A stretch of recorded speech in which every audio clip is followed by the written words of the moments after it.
What's up, tribe? How you guys doing? Go ahead and hit that subscribe button, and I hope you like this video. This is your review for Ready to Love season the reunion part 2 of episode 7.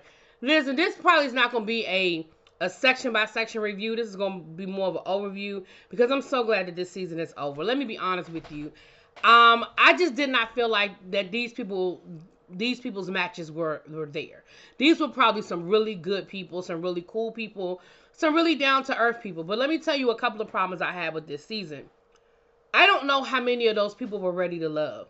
And Tommy even had to sort of say something towards the end of this where he kind of admonished the men a little bit and said, hey, this is ready to love, not ready to play, and yes, we're making a TV show, but we really are, we're really not trying to put women in positions where they're getting their hearts broken, they're getting embarrassed. You know what I'm saying?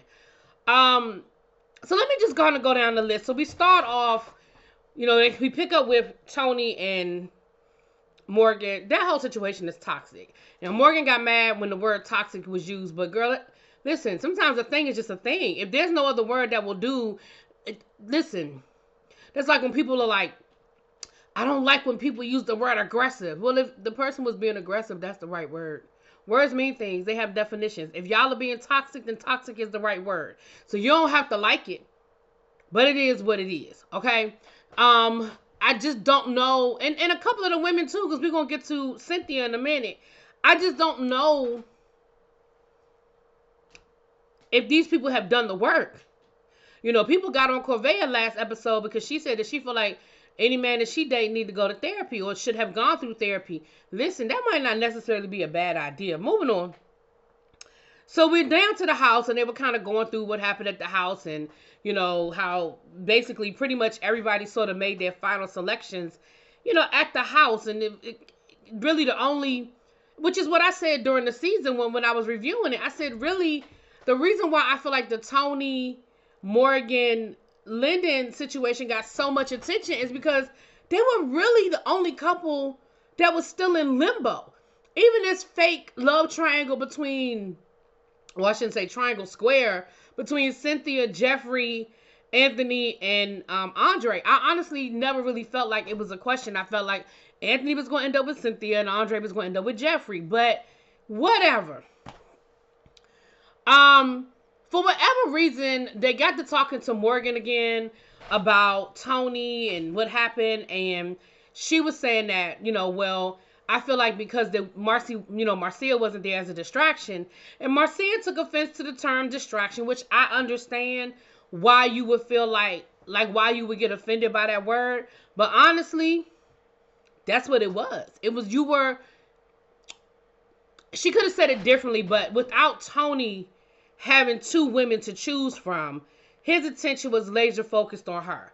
And she even said that Tony called her after Marcia went home. Tony called her and was like, all right, what's up with Lyndon? When you sending Lyndon home?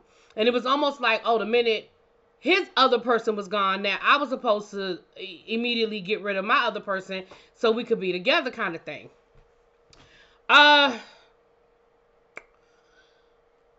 We also find out that, oh, yeah, so anyway, Lyndon brought it up or whatever. Let me tell y'all who, by the end of this episode, this final reunion, y'all know who I walked away liking the least? And I know a lot of y'all gonna probably be like, Tony? Marc Anthony. I don't know what it is about Marc Anthony, but towards the end of the season, he started rubbing me the wrong way. Like, I liked him at first. He started rubbing me the wrong way, and at this reunion, he rubbed me all the way wrong. I felt like no matter what, he made excuses for the guys. He, found a way to justify bad behavior, especially as it related to Tony and Morgan. And I understand him and Tony have probably become cool, and maybe in real life they've become really good friends. But the thing, listen, I don't never want to be that type of person. Tony was wrong in the way he handled Morgan. Morgan was no angel, let's be clear. But I would rather him have just been quiet than to always seem like he was trying to defend or excuse bad behavior. And that made me have to side-eye him a little bit. But anyway, then they brought out Natasha to ask about the Natasha, Morgan, Tony situation. Natasha baby, this wasn't a good look for you. You got eliminated. Basically, Tony's version of the story is true. The only difference is she said that Tony ghosted her after she told production that they had slept together. What did you expect him to do? He was still on the show. You weren't. Y'all broke the rules. You told production that y'all broke the rules. I guess he was like, okay, well, this was, I don't know. I mean, I don't, and I'm sure it wasn't, well, I shouldn't say I'm sure, but, you know, it may not have been a situation where she picked up the phone and was like, hey, let me tell you what's going on. But he ghosted you. She said he blocked me on social media, and I was really upset by that. But you met the man, you gave him your phone number. He said that y'all hung out for like 2 weeks. Marc Anthony was like, oh, so it was a 2-week stand? Whatever. But Natasha, that just wasn't a good look for you. And not because you slept with the man, because listen, we are women. You could be grown. If you want to sleep with a man on the first night, that's your business. I'm not judging that. But what I am saying is, you clearly thought it was something it wasn't. And now he got you on TV looking a fool. And that's messed up. I feel bad for you. But it wasn't a good look. It just definitely was not a good look. Let's go through these couples, child. Cynthia and Andre. They dated after. Now, let me tell you, I'm going to cut through the bull hockey and the nice language and the open-ended statements. Here's what it sounds like happened to me. They continue to date. So they did date. They did try to make a run of it.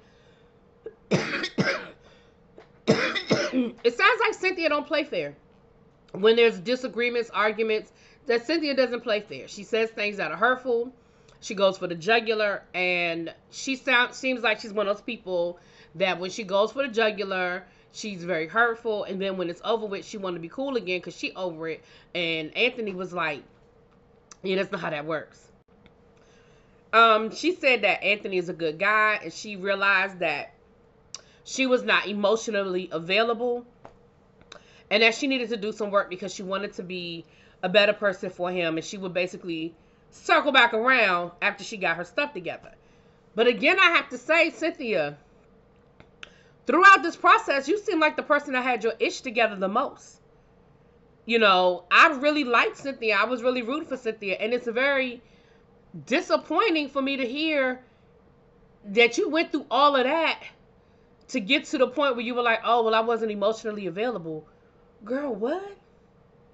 I don't even understand what that means.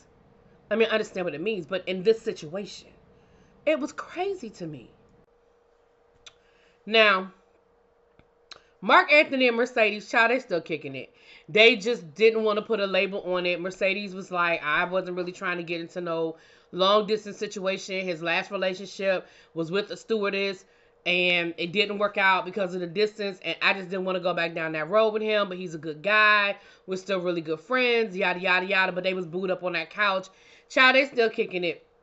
She just wasn't trying to put no label on it under those stipulations and situations, okay?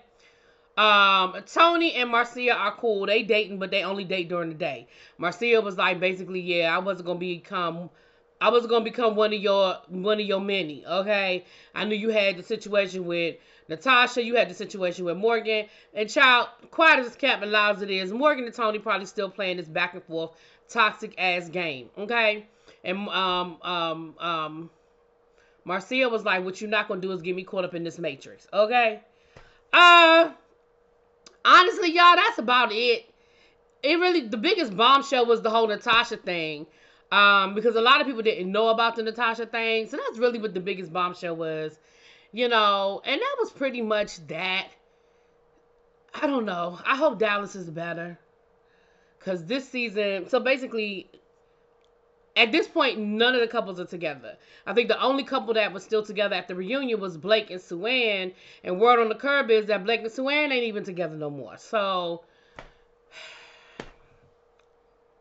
I guess we'll see what it is and what it's going to be. Anyway, let me know what you guys think. And I will see y'all for Dallas, which they said is premiering in June. So we got to give or take 2-month break. Okay. Talk to y'all later. Peace.